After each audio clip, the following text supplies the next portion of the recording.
Hey everyone, welcome. Just looking at the monitor arm from last time here.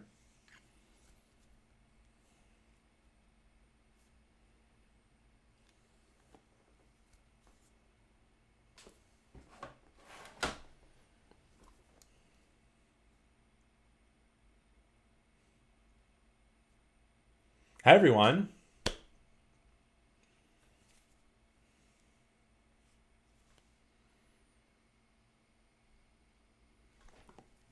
All right, got audio coming through. Hey, welcome once again everyone. Now that I know I'm live, I can see myself, but there's a little delay, so heads up, if you leave me a chat question, I'll be sure and be looking, but it might be a little bit delayed. I'm so excited to be back for part 2.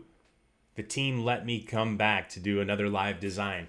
Hopefully you all saw yesterday the SOLIDWORKS live event. We had Jean Paulo and a bunch of our best technical experts talking about our new 3D Experience SOLIDWORKS version. It's a big milestone for us. We're so excited. Today we're going to learn a lot about two very commonly requested topics. Okay, Olga and Jeremy went through all the topics, and I was going to do something new, but I'm going to do two big requested topics today. One is going to be simulation, and one is going to be assembly design. And then if we have time, we're going to go back and redesign some of the componentry that is a little bit under the factor of safety requirement. You can see that my monitor arm design, last time in the stream, we took this thing apart and had a good look at a few of the part designs. We looked at the sheet metal design and actually got enough time that I was able to just touch on the very basics of simulation.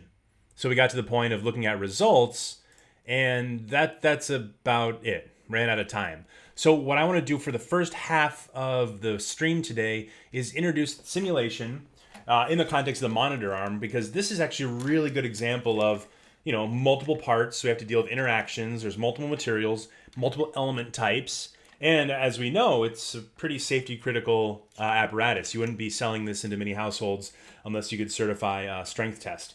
So we're going to talk about this the first half hour. I have 4 golden rules of simulation. Okay? And really everything comes back to the very first golden rule, which is everything is an assumption.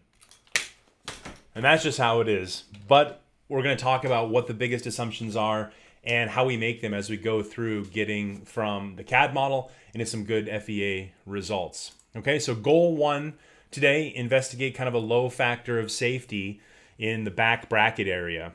And this is actually what happened when I mounted this. We got this prototype.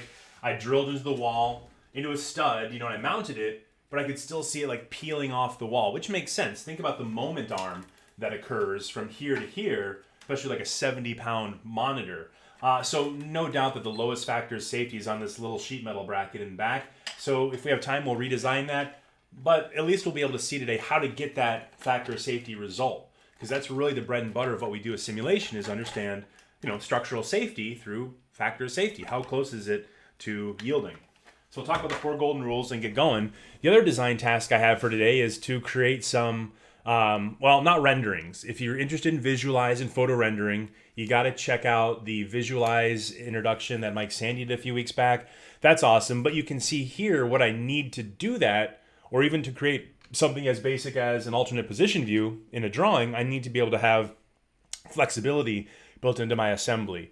So mating assembly mates is something that maybe you're not an expert at, but I want to show you some tips and best practices, and that'll kind of be the second half. All right, does that sound like fun? Anything else you guys want to see? It might not be today, but make sure you take the time in the next minute and say hi to Olga. She's producing on the back end on our brand team, and also let her know what topics you really want to see, because we're looking at that list as we think about where we go from here. We've done a lot of cool projects this summer, and now maybe it's time to hit some intermediate topics like, simulation. So let's jump over into my SOLIDWORKS Connected and take a look. And then hopefully by the time we're done, this thing will be all assembled, and we'll be able to move our assembly from unassembled to frozen or released and good to go. So let's start with simulation. Now, this is my favorite tool. My undergraduate degree is aerospace engineering, and I spent a lot of time working on stress analysis. And my first job out of college got to use SOLIDWORKS simulation we called it CosmosWorks back then, to do exactly this type of analysis, to get the factor of safety. So when we look at what's the goal, the ambition of even setting up a simulation, I mean, part of it is sure pretty pictures. I really like creating some results like this. Here's the displacement, and you can animate this. And this is good. It goes a long way in a design review presentation. You know, you can think about you're presenting this to your colleagues, maybe some other engineers or some contractors, whatever it is. You know, it creates good visuals, and it kind of indicates you're doing some diligence, you're doing some good FEA. So you can really prove out some of your ideas. But probably more importantly, the one thing I'm always after with simulation is this yield factor of safety, right? And you probably know about that from, you know, material strength has a certain yield length limit, and then your stress result creates a certain stress, and then you just kind of divide the two, and how close am I? So back here, it's not going to fail, but, you know, a 1.4 factor of safety is pretty small. That's almost like aerospace level factor of safety. With something like this, you'd obviously want a lot more. Okay, but how do we get to this simulation? And really, this whole idea that everything is an assumption. Well, let's start with that. So let me go back to the model, and let's set up a new study. So you'll notice on my SolidWorks tree some gray items. Hopefully you all know that means that they're suppressed. Great, easy enough, because I took out some of the fasteners. And this is kind of this first level of assumption. So everything is an assumption. The physics, the materials, the geometry, the boundary conditions, connectors. And if you think about fasteners, do I need to solve for their factor of safety? I do, but not by directly solving them in FEA. What I can do is get rid of them, replace them with connectors, and then look at the forces on those connectors to understand how they'll match up with the allowable forces of the fasteners. So we do that a little bit differently. And that simplifies my model. And you'll see why when I get into setting it up, because every component that I have interacting is an assumption I have to make. Is this going to be glued together? Is it going to have friction? Is it allowed to pass through each other? So the second rule that I have with simulation, my golden rules for simulation, number 2, pre-processing is 90% of your time. And that means getting the model set up, simplifying geometry, getting contacts and connectors set up, material properties, mesh types, getting the mesh going. You got to put in the work up front. I guess it's kind of like rendering, right? Right, Mike Sandy? It's like you got to put all that work up front, and then when you hit go and it's solving for an hour, overnight, if you have a huge model, you want it to be right, okay? So it's all about the pre-processing. So first step, simplify and get rid of things that you don't necessarily need a stress result on, or that you could represent easily with a simplified or idealized representation. All right, so I left some things out, and now let's start a new simulation study. By the way, I'm just using SolidWorks Premium, 3D Experience SolidWorks Premium, and that has your linear static analysis, right? Your bread and butter of what you need. And of course, there's a lot more you can do, but at this stage of the design, that factor of safety is what dominates. Notice the first thing. So it's just like SolidWorks. Let me see if I can zoom in. If this will work for me. I might not be able to do it. We'll see.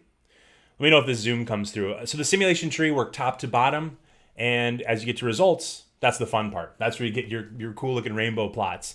But the pre-processing, pre-production, whatever, that's everything up here. So parts, they're all defined with a green check mark. And that means that there is, there we go, yeah, zooming in. That means that there is enough information to create the solid mesh or the shell mesh. So each of these materials has a definition, and you can see it says SW, SolidWorks, and that just means it's coming through from SolidWorks. So best practice, always apply your material at the part level. Hey, what do you know? That flows through to simulation. And of course, part of the material definition, and I'm not gonna be able to pull it up onto the screen. There we go. Oh, I'm getting lucky with Windows Magnifier today. Part of the definition is this yield strength. Okay, so 4,000 PSI is not much at all, right? That's a really low grade aluminum. It's not like a 6061, but you know, that's part of why you got to choose the right material or create your own material libraries based on the specs that you're using, right? Because yield strength, you can see is red. That's because it's really critical to use that. Okay, so everything in red I need for this analysis. Yield strength, right? That's what I need. everything's defined, so I don't have to make any material choices, but you'll notice the different icon here between this, this washer or bushing component and this back sheet metal piece. And that indicates what type of element that SOLIDWORKS is going to use to mesh it. And there's really 3 types of elements, and really what I use almost all the time is solids, which is like you'd think, it's breaking up the solid into the literal 3D chunk, or a shell mesh. Okay, maybe I can mesh this real fast and see if I can show you what the shell mesh is. But think of something like sheet metal. Right, you got your constant thickness, wall thickness on the sheet metal components. So what you can do is simplify that into a planar surface.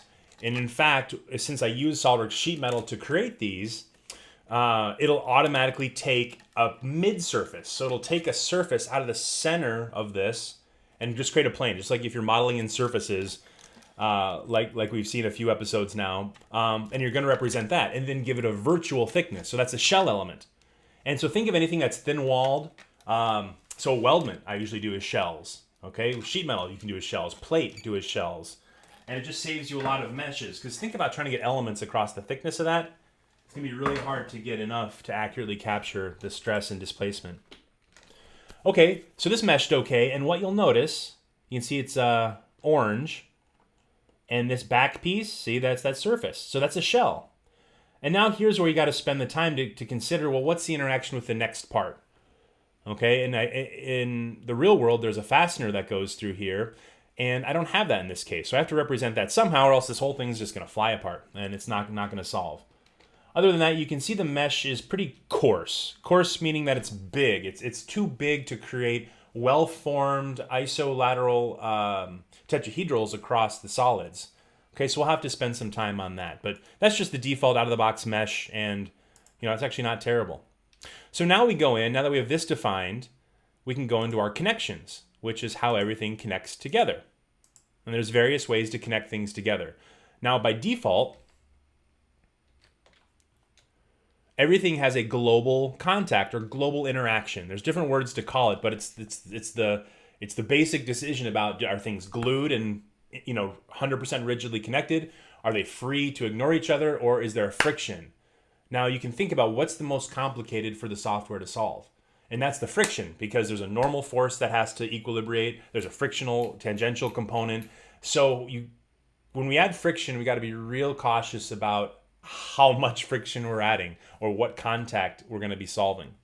So one way to just start a problem, and it's kind of a big assumption. Again, everything's an assumption.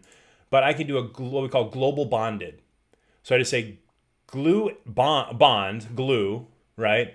Everything together globally. I can even say if they're not touching within 2 millimeters, go ahead and just extend that glue anyway. And that would actually work to just connect everything together in one place or in one assembly. So I could literally do that, and this whole thing will solve. But think about that. Is that a really good assumption? If I'm looking at my structural safety, is this really glued? I mean, no. There's going to be all sorts of non-uniform forces that flow through, especially with this bending moment, right? So how do I account for that? I can't just throw a virtual slab of glue in there. So while it's tempting to just glue things together or bond them together, just be aware that that's now an assumption of these things being 100% rigidly connected. Just checking out the chat. Mark, thanks for letting me know that the Zoom works. All right, so let's use a couple connectors to basically connect from here to here. And maybe before we do that, it's important to think about why we need to connect this assembly. It's because we're going to have a load path. A load path between where it's bolted and then where we're going to apply the load. So let's apply a fixed geometry. And this is a real loose way to do this. But basically, a fixture is telling the software these faces are 100% locked down, zero displacement in any degree of freedom, right? And that's not really the case. There's going to be a contact problem between this counterbore or countersunk fastener and whatever behind it. So there's more sophisticated ways to represent this, and we're going to talk about that in my last simulation tip, number 4, which talks about be careful where you fix things, because fixing it, a lot like bonding, is 100% rigid. So again, you got to make sure everything you apply, including boundary conditions, is an assumption. So let's just assume we're going to mount this 100% rigid to a test fixture. And on the front here, let's apply a loading. Now, there's a lot of ways you could think about applying loading. Typically, a load is just a force or pressure. So I could just select, these faces and say I have along this direction, I have a downward force of 70 pounds is kind of the design limit here. Again, rough pass, maybe I would get the stress right, but you got to think about how is this interacting with my assumption that there's going to be a monitor here with a certain center of gravity, a certain weight to it, that's going to be mounted to two of these on the top and two of these slots on the bottom. All right, so when you think about force, you got to be a little bit careful. So one way I like to represent objects that impart a force or a load without actually modeling them. Again, I don't need to model the TV. I don't need the stress results, but I need to represent the fact that it has a center of mass. So I'm going to insert a reference geometry, and what I want to do is create basically a coordinate system that represents the center of mass of that component that I'm not going to include. Then I'll do a remote load. There's a lot of words, I know. So let me go through it, and you guys can always check the recording. But this is something I used in one of my very first studies because we wanted to represent a person sitting in a seat. This is my first job out of college, and it's like, well, you don't want to model the person, but you can represent a certain envelope of CGs, okay, and then connect it back to the seating. So let's create a reference coordinate system. For that, we need a point. So hopefully I can just do this quickly. I'll create a point through the selection of a face, have that point selected. Let's insert a coordinate system. Excellent. And it's already Cartesian aligned. So Z is out. Okay. So with this coordinate system in place, what I can do is create a remote load. So external loads, remote load. Selection, the remote load is going to apply, and again, you could get more sophisticated. I'm not going to do it here, but maybe you include fasteners. You'd have to see how likely is it that this is going to be your worst case scenario. That the contact stress between the fasteners and the slot is that, if that's important, you should model the fasteners, okay? But I already know it's not, so I'm going to do the simplification of spreading the remote load on these faces using this coordinate system to define where that center of mass is. And let's say it's 6 inches, no, that's a lot, 5 inches out from this coordinate system. Okay, and it's gonna have a downward force of 70 pounds. I could also just do a point mass if I wanted to. And you can see the graphics are kind of squirrely right now connected, but you can see the preview. Let's reverse the direction. Yeah, it's not previewing very well as I try and zoom into it, but there's my little remote load. So that's cool, right? CG, downward force, applying it, and just really being able to just, again, everything's an assumption. Not having that center of gravity out there and just applying the force directly, that's not necessarily as accurate as it can be. Okay, I got an error if you saw that. It said, since you're a shell, you can't select these faces, and that's true. I should have remembered that. Since there's no actual thickness and I was selecting the inside of those slots, it wasn't liking that. And I guess that makes sense. I could select this as a solid mesh, refine the mesh, and then do that, but I'm just going to simplify it and apply it to the flanges itself, which is, again, a good approximation for this level of analysis. I can always go back and add more detail and fasteners and maybe a plate. And to that plate, I could apply a mass or a force, but it's fine for right now. Let's apply some connections. And what I'm going to use, instead of the fasteners that I had in my model, what I'm going to do is use a pin or bolt. Okay, so there's virtual fasteners, and one has a preload, the bolt. So I can actually say, hey, there's going to be an axial or a torque preload on the bolt. So it has a compressive springiness to it, or preload on that spring. I'm not going to do that here because, this does have some bolts, some machine bolts, but there's no tension. Everything's loose. It can rotate. They're basically acting as pins that allow translation. So each of these fasteners, 1, 2, 3, 4, 5, 6, 7, 8. I need to create 8 virtual pins that basically allow for this kind of rotation. I need to oil this thing too. It's been on the shelf too long. All right. So let's create some pins. And what I like to do, this is nice. And so again, since 90% of your time is pre-processing, what I love about using SOLIDWORKS simulation is that it's meant for the designer to pre-process or get the model ready as fast as possible. So look how fast I can employ these pins. I'm going to pin the connectors dialog, and let's select the faces. And again, this is an assumption. I've neglected some components, but I'm basically selecting these cylindrical faces and saying put a rigid pin element that allows me to rotate but not spread apart. So exactly what I have here. Again, it's an idealization. Everything's an assumption. I could always bring those fasteners back in at any time and solve it. But then think about it. If I'm going to throw fasteners in here, I now have a whole set of contact problems because I'm going to have the contact of the head, the nut, the shaft, all that stuff. And I don't really want to solve that at this point.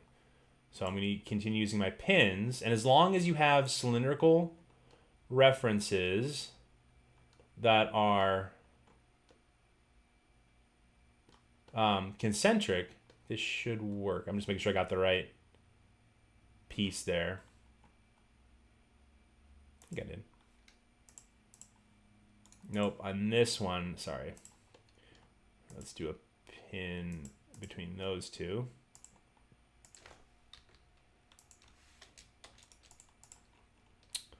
Pin and pin. There's an actual bolt that screws in, but again, there's not really a preload, so a virtual pin is fine. If I had a preload, I would do a virtual bolt. Sorry for the mouse. In and out.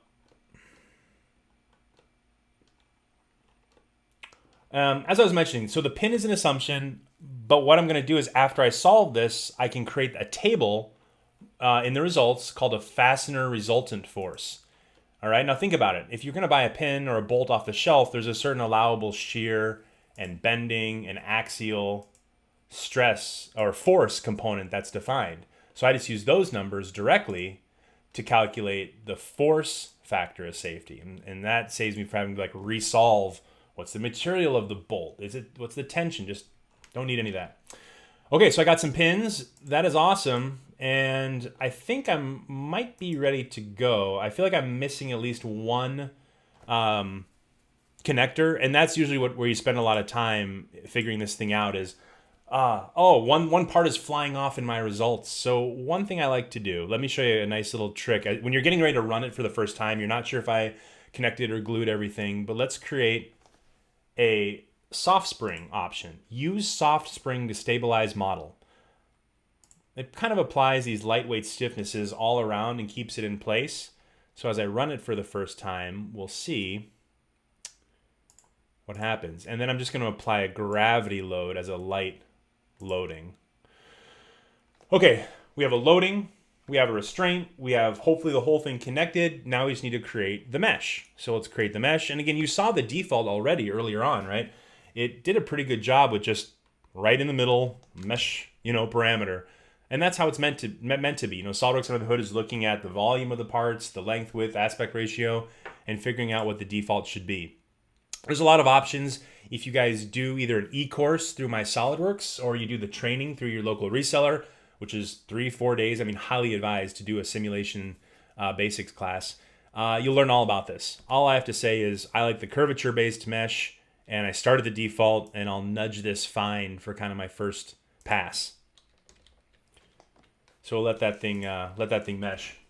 So the other thing I have on here, on my golden rules, so number one, we've talked about this a few times, everything is an assumption, from my physics to my material properties to my CAD geometry being perfect to my boundary conditions representing reality to those connectors accurately representing the stiffness of those fasteners. Pre-processing is 90% of the time, okay, so you need to be able to go into CAD and suppress components as well as be able to decide what do I want to include or disclude, right, in terms of which contacts I want to solve, which goes back to this. Everything's an assumption, what parts I include or disclude. So meshing solver, we're going to talk about that next, which is this fact that I'm going to start with this mesh. Ooh, that looks pretty. All right, check this out. We got a nice blue color here. And you can look at it. It looks okay, but there's other ways to quantify how good this mesh is. And regardless of how good it looks the first time, what we're going to make sure and do is run it once, get the set of results, and then refine the mesh and run it again.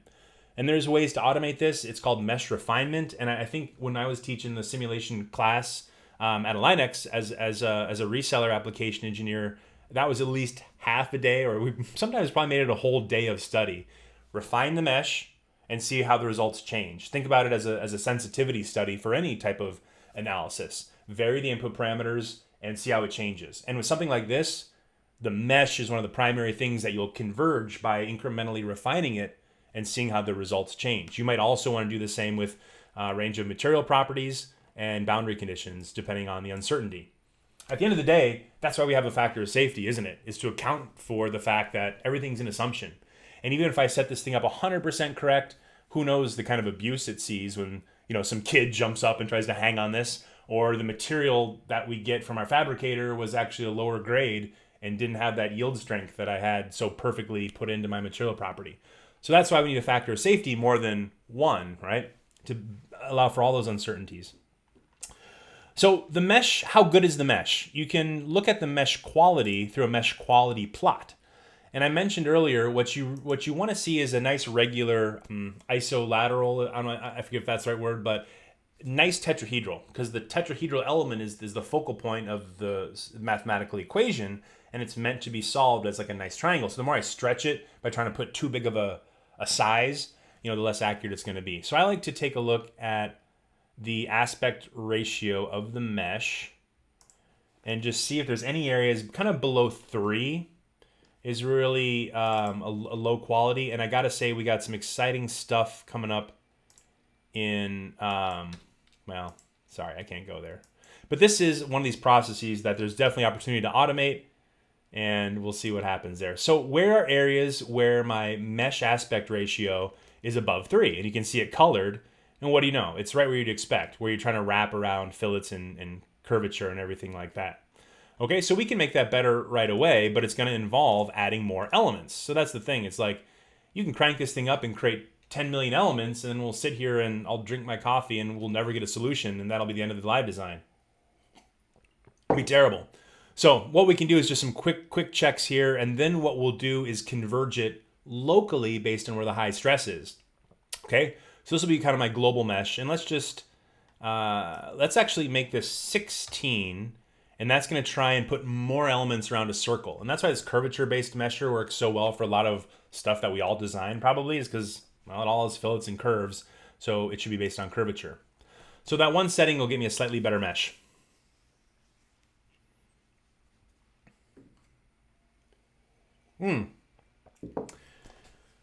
Crawl, walk, run. Middle mouse, what's up, buddy? Yeah, crawl, walk, run.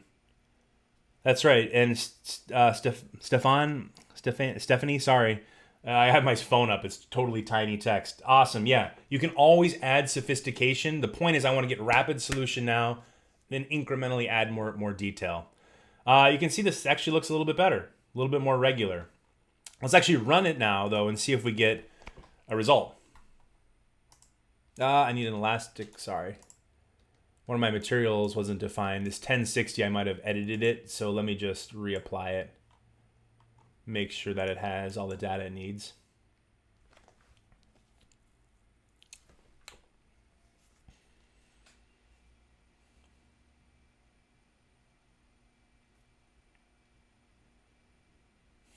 Okay, so we're getting towards the bottom of the hour. This is good.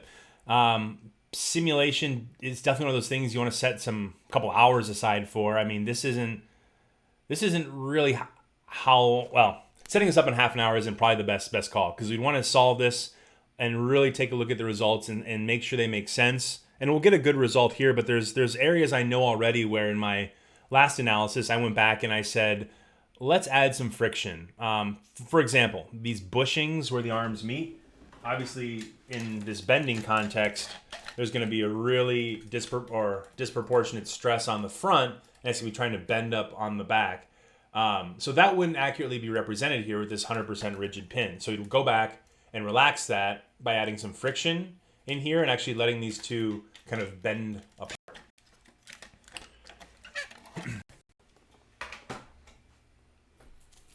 All right, so it's solving. That's good.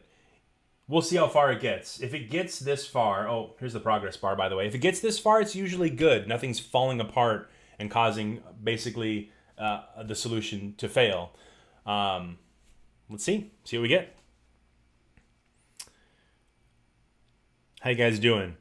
Give me a shout out in the chat if you guys are using simulation, or if this is exciting you guys to get maybe back into simulation. Maybe you got a license and haven't really dug it out.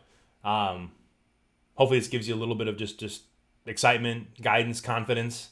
You know, it's not hard. Just remember, everything that I set up is an assumption, right? Keep that in mind.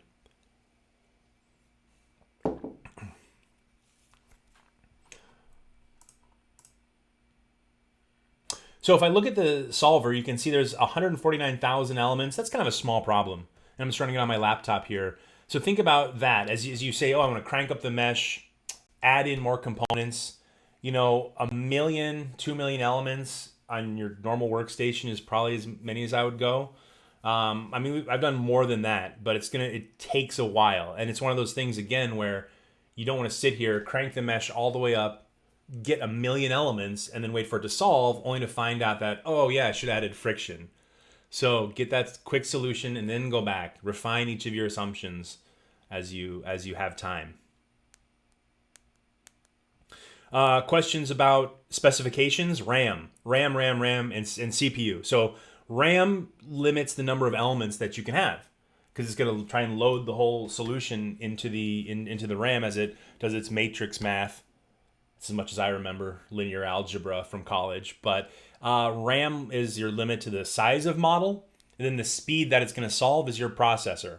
All right, so there's several CPU options you can choose from in terms of the solver, but it's a CPU solver, and yeah, if you're doing a lot of simulation, you want a fast, like, lower core. So not a Xeon as much as you want like a fast. Do they call them duos still? I haven't been in hardware for a while, but you know, those i7s, i9s, really fast clock speed, and then the RAM.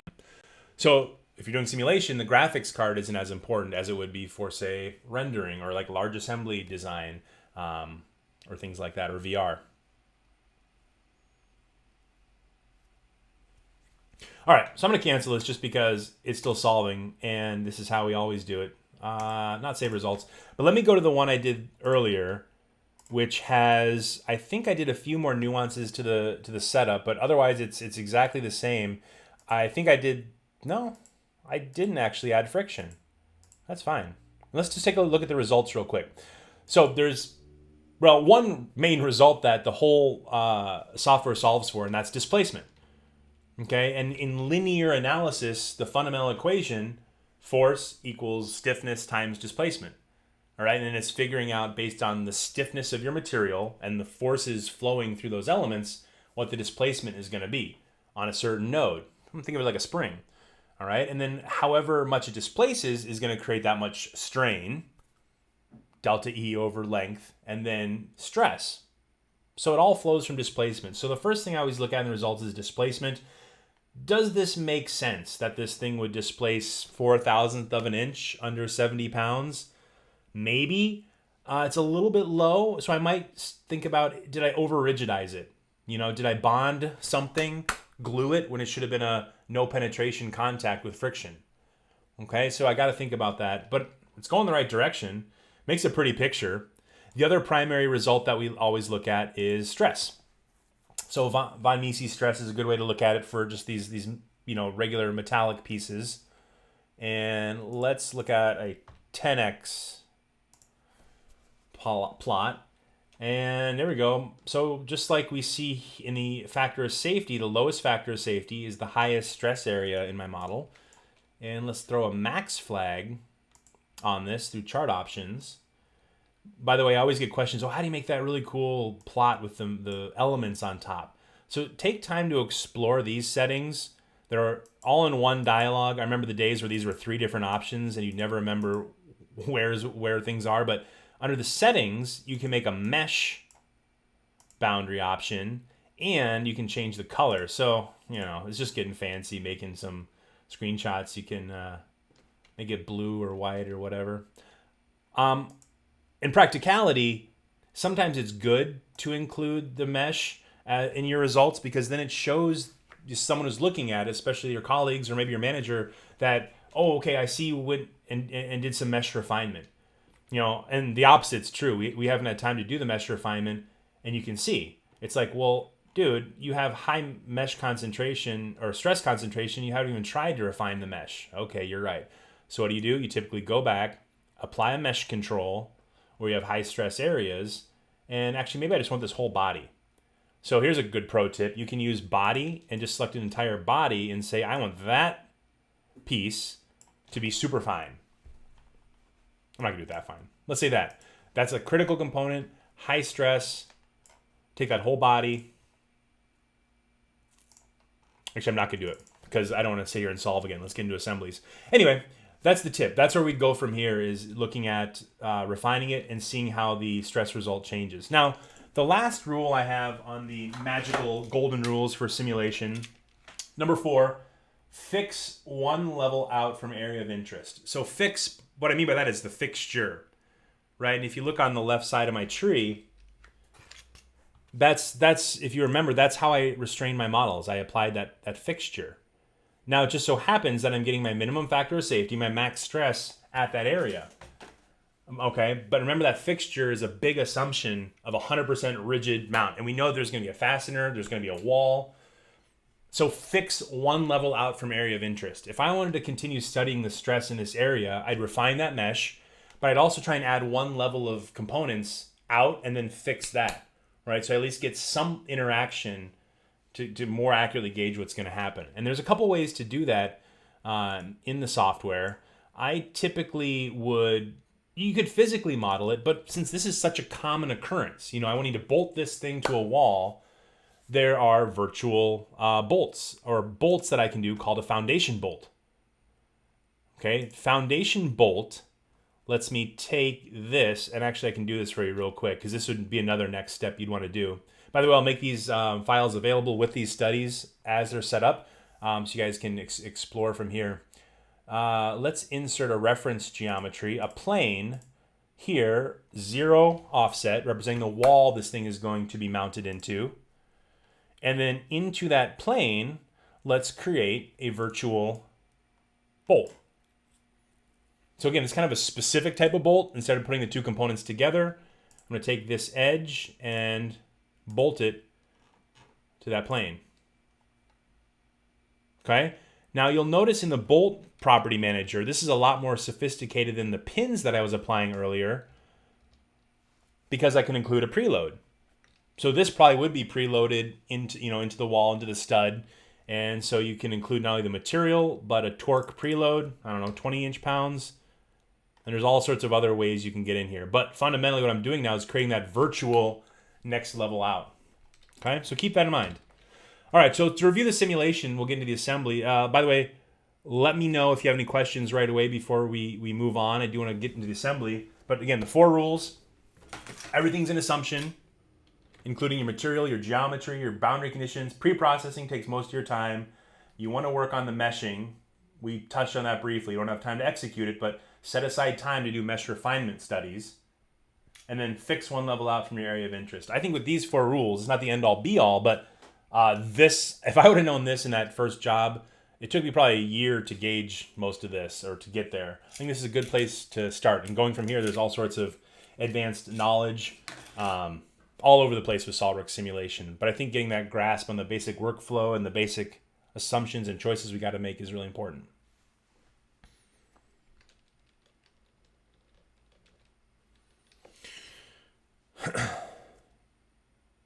Thanks, Eric. Good feedback. Awesome. When running a simulation with welded elements, that they're welded. Weld is another type of connection. There is a virtual weld in here. If you can see on the bottom left, there's a spot weld and edge weld. It's a whole other topic. I did spend a lot of time studying that years and years ago. There's several ways to approach it. I don't have time to get into it, but it kind of goes back to this idea of I'm not going to model the forces, or I'm not going to model the bolt. Same thing, I'm not going to model a weld. I don't need the bolt because what I can do in my results is list out my connector force. All right, and that connector force is going to help me understand, and let me pull up this table, I'll show you what that looks like. Right here, I can export this to an Excel, but it's basically listing all the force components on every one of those pin connectors. Right, and what we could do would be go around and look at, do any of these come close to those pin allowables? You can do the same thing with anywhere where you've bonded the model. So what if I bonded somewhere you might weld, and I don't have a good example where you'd weld this, but let's say you bond two edges together where you might weld it. What you can do is pull out the force component of that bond in the results, and then you can use that to calculate a weld factor of safety. It's a little more accurate than modeling the weld and trying to refine the mesh on the weld. Don't go down that way. You know, use the force method is probably the best way to accomplish that. All right, cool. So that's simulation. You guys have fun. You know, this is simulation inside of 3D Experience SolidWorks Premium. Every one of you has access to SolidWorks Simulation Express, which is one part. As you've seen here, if you are doing anything that's a real product, you need simulation in SolidWorks Premium at a minimum because you need more than one part. And we talked at length about how important the interaction between components are and how you need to be able to refine that. So check it out. Awesome tool. I just love it. All right, so let's switch over. I want to spend some time talking about assembly best practices and how you get to something like an alternate position view inside of a drawing. Or if you guys remember, we were looking at our rendering a little bit ago. You know, and how did I do that? Well, I needed to mate the assembly together, constrain it so that it was flexible so that it could kind of mimic real life. And I think this was an interesting topic. And there's so much to assembly modeling, but I think the most important thing to cover right away is mating. Okay, so that's what I want to spend on the last 20 minutes on. All right, here's my model. This is what it looked like in my on my platform as well. It's all split apart now. So I need to release it, need to mate it together. And here's something, maybe this is a debate. How I've always approached mating, you know, putting all these pieces together because everything's just free and floating around. Actually, let me make sure everything's, I'm going to delete every single mate. All right, I'm going to put this thing together in no time. But how do you include fasteners? And I think it's a lot like simulation, you know, and this is where one analogy that we use sometimes is wrong. Sometimes we say, oh, when you're thinking about assembling your product together or mating it together, just think of it like dumping out a pile of parts on the desktop and, you know, assembling it. But that's not really true. And if you think about, and last time I disassembled this, and you would have seen, I spent a lot of time with the fasteners as kind of the way to assemble this. You know, if you're going to put this together, you'd put this in the sheet metal part, you put the fastener through in the bolt. But when you mate things together, at least when I do, and I'd be interested to see if you guys have a different approach, I put the fasteners in last. I put these things together part by part. Like I tell a software, these should be concentric, and then I put the fastener in. I don't mate through the fastener, if that makes sense. Let me know what you think about that approach. So when I mate this, I'm going to kind of try and ignore the fasteners for now and then add them in last. One reason for that I like is that sometimes you want to suppress your fasteners, right? Just get them out of there. They're bought hardware anyway. So in my analysis, for example, I don't need the fasteners. I want to be able to get rid of them, and then I don't want my whole model to fall apart because you took out the screw. Now in real life that would happen. In this case, I don't know. So let me know what you guys think. So let's get this thing mated. Now the first thing on the left-hand side of the tree, you'll notice there's no fixed components. Everything has a minus sign. And we all remember from Toby, fully define every time. And so just like a sketch, minus sign means underdefined. And so there's actually nothing fixed in this model. So first thing before I put it together, we need to fix something. So let's fix this, right? That makes sense too. Let's build out from there. That's fixed. Let's start mating. So how do we do that? This is where you got to be good at SolidWorks shortcuts to be efficient. What I want to do is just control-select and use my pop-up toolbar, start adding mates. So there, that's concentric. Awesome. And then mating is all about locking down degrees of freedom. So now these are concentric, right? But like that pin, it has no knowledge of top to bottom. There we go, back to the screen. Sorry. I was off the screen. There we go. It has no knowledge of top to bottom. So let's throw these other components together. This is going to be concentric with this. This is going to be concentric with this. Okay, now I have all these things aligned up to this cylindrical face. And now I just need a little height check. And on this, I'm just checking. Actually took the bushings out of this one. But now we just need to lock down the height component. Okay? So how does this slide in? Well, this kind of floats, but it's meant to be the same height as this arm here. Okay, so let's get into here, select this, control. So this is the key, the way I mate these things together, holding control, using that quick toolbar, right? Easy enough. It's good. Let's bring this up. So this is kind of your go-to way. If you don't know how to do this, you're probably spending a lot of time going up to the mate command. Yeah, don't do that. All right, easy enough. Although this bushing, I don't know if that goes there. I'm at the wrong part. That's all right. No worries. Let's bring this arm over here. And I want to be flexible. Okay, so I kind of always checking as I go, what are the degrees of freedom? All right, don't have that defined. Let's say that this and this are going to be coincident. And hopefully this thing still rotates. Yep, because I haven't locked down that rotation. Okay, so if I look at my mates, I've added a bunch of concentrics and coincidence, but I haven't locked them down. Now this is kind of a fun fact. You can take a concentric mate, you can right click on it, and you can lock rotation. All right, so think about if you have a ton of fasteners and you want to line them all up and not let them rotate, you can select all those mates and lock rotation, or from the top of the mate folder, lock all concentric rotations. So think about that. You do this big plate to plate bolted thing, get all the fasteners lined up, and then go ahead and lock those rotations. This one wouldn't make sense to do that, but just know kind of a shortcut way to lock down that degree of freedom. All right, let's bring this guy over here. And again, we're going to put these things in place without the fasteners and then add those in at the end. I haven't seen much comment there, but oh, Eric likes that. Thank you. Eric is, well, I respect his design skills immensely, so that's a good validation of that. All right. Here's an interesting thing you can do. When you do a mate, you could do a multiple mate. Okay, so you could actually create what we call multi-mate, which allows you to say, take this cylindrical face and then mate a bunch of stuff to it. So instead of doing all those separately, right, do it all at once. Let's throw that in there. Let's throw that in there. This piece also goes in there. So in one command, I'm going to create a multi-mate for that cylindrical mate. That's kind of cool, right? And all I have to do is get these all lined up. So let's bring this again. Oops. Oh no, I escaped out. That's fine. Show that again. Mate, multi-mate mode. That's a little paper clip here. Here's my primary reference. And then let's grab these two. And this one also. And it's all going to be concentric then. Easy enough, right?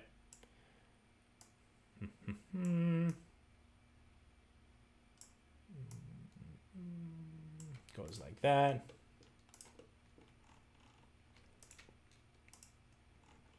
Okay, so control+select, it's a lot like how you would do a sketch and add constraints. It's not the only way. You can also do ALT+drag. So for example, I could take this face here and ALT+drag it, and now it's going to look for what it can mate to. So if you think about, oh no, not that. If you think about, I'm selecting and dragging a cylindrical face, ALT+dragging it, and it's going to say, oh, you just moused over another cylindrical face. I can make that coincident. So just another way to shortcut this thing, right? Drag them together. So these are all valid ways of doing the assembly mates. I would say just get comfortable doing all of them so it's super easy to put this together. Incident. And again, as I kind of go, just making sure, yep, still rotates well. Nice. Like it. All right. What else can we do about assembly constraints? I tell you what, let me fast forward.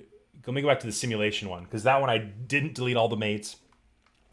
And let me talk about how you can leverage flexibility in your assemblies to create more deliverables, like that alternate position view. So I have, this is my simulation one. So like I mentioned, my fasteners are all suppressed. And I suppressed all my mates too. Let's unsuppress all those.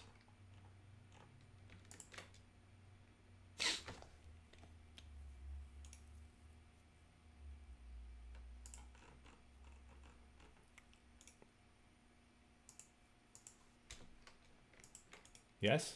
Maybe? Maybe I can? Maybe I can't? I'll be forced to mate this thing together myself. Yeah, that's weird.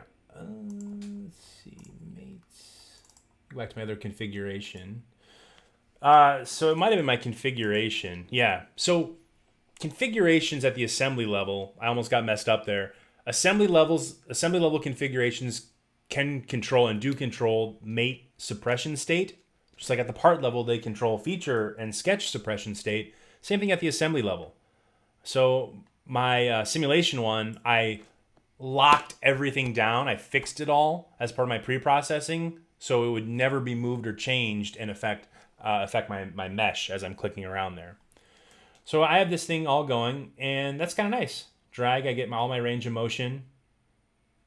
I like it. Hopefully, what I can do now is create some configurations that show these alternate positions. It's kind of cool.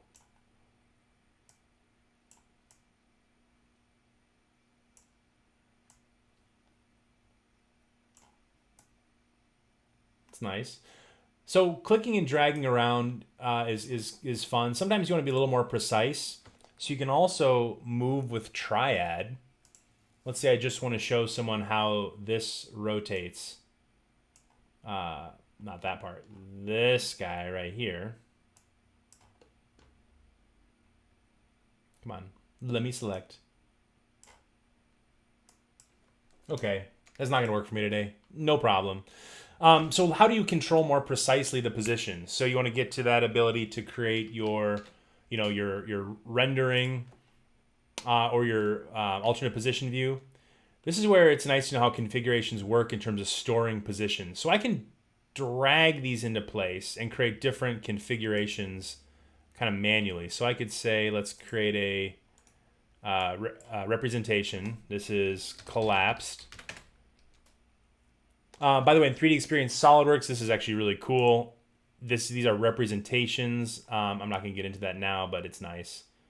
Anyway, then let's create another new representation, expanded. And configurations will remember, I'm just going to call them configurations, but they'll remember the position. So I can just drag them into place. And again, I'm really roughing it in with the mouse dragging. Okay, and now I have two configurations that, without doing anything else, they remember the position. Now, it's not very precise, and anyone could change them. So there's some better ways to do that. But now that I have two configurations, let's make a drawing.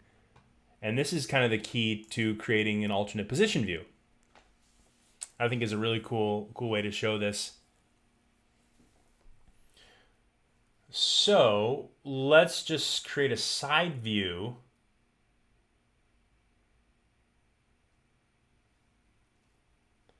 Letting it load up the images here. So we'll create a side view. And that's something I didn't realize for a long time in SolidWorks, is that drawing views, again, as a new user, drawing views are configuration specific. Let me do this. Let's make a, not that, sorry. Okay, so this view is always referencing a specific configuration, or in this case, representation of your model. So you can see up at the very top, collapsed, expanded. And I don't know why I never realized that. So think about that. Drawing views, not only drawing views, bills of material, right? Probably some other items too that I'm not thinking of. But for this model, my drawing views, my bills of material are configuration specific. I think that's a really important lesson. So I have two configurations. I want to show both of them at once. I don't know if you guys ever use this, the alternate position view. It's exactly what it's for. It creates a nice kind of phantom line based on another configuration. Okay, so creating configurations, boom, there we go. I think that looks pretty neat.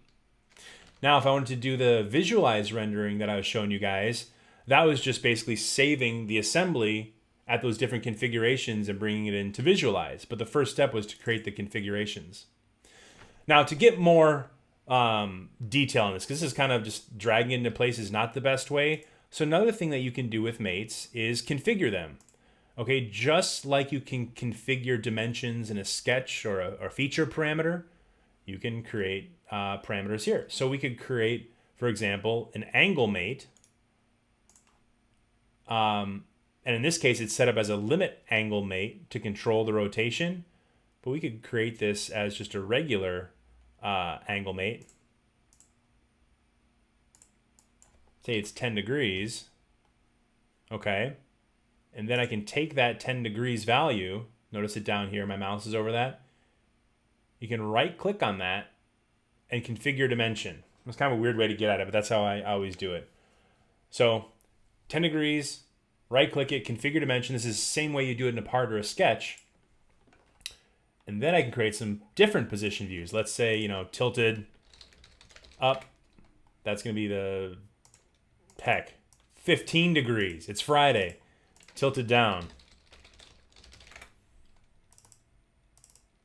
Negative 15. I forget exactly what the range of motion was. 0. Oh, that's a good point. I did not think about that. So let's make it 345. I don't know if that'll work. I probably just messed it up.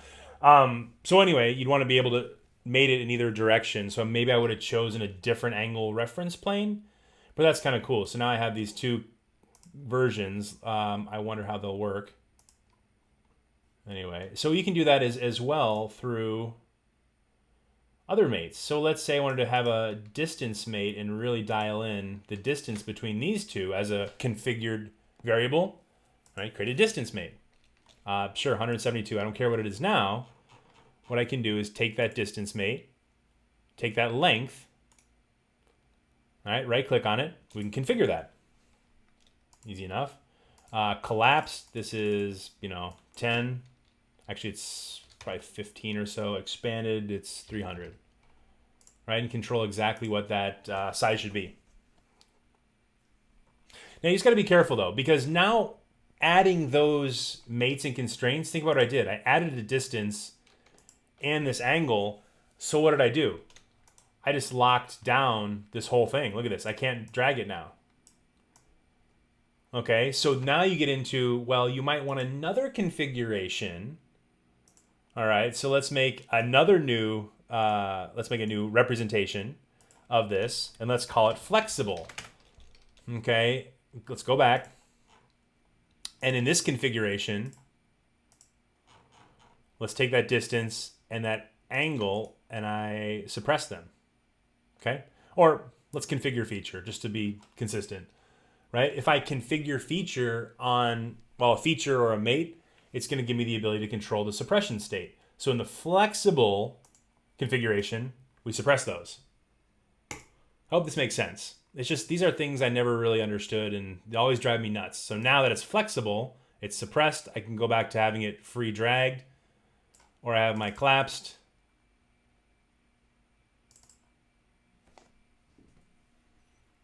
My expanded. There's my tilted down, tilted up, right? So I've more precisely defined what these are going to look like. And so now I can take these configurations and either save them out, bring it to visualize, go back to my drawing, right? And now I can reference any of those on this sheet, right? So we can create an alternate position view, and let's include some of those. Let's get the tilted down.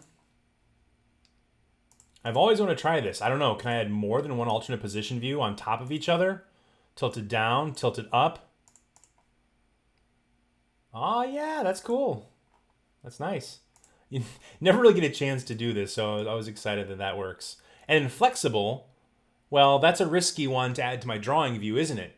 Right? Because that's just going to represent wherever it is at that current point. And if its intent is to be flexible, right, people are going to drag it around, then that probably doesn't make sense to reference that on my drawing.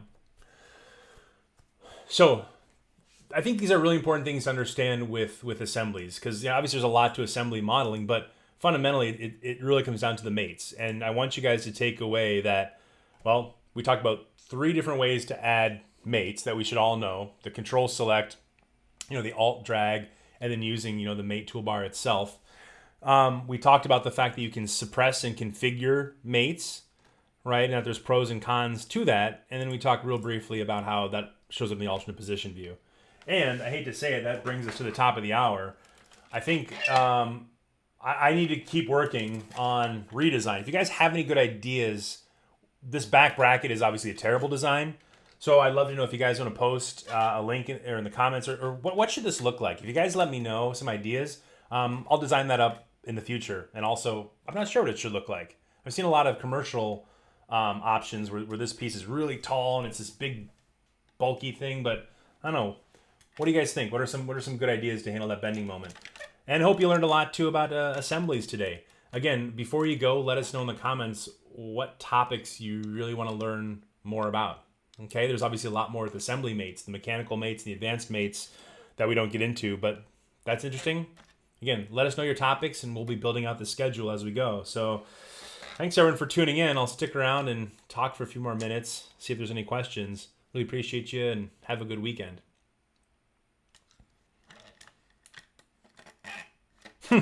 Eric, yeah, multiple alternate position view. I think that's the thing. If you're going to do alternate position view, just have those configured, positions instead of relying on just free drag option.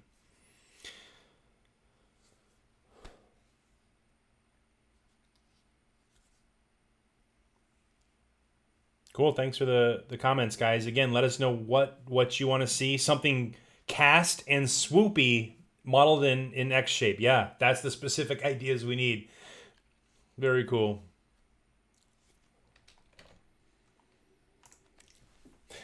I probably didn't get this thing finished, but we'll move this thing up in its maturity anyway. All right, guys. Thanks a lot for being here. I'll talk to you later.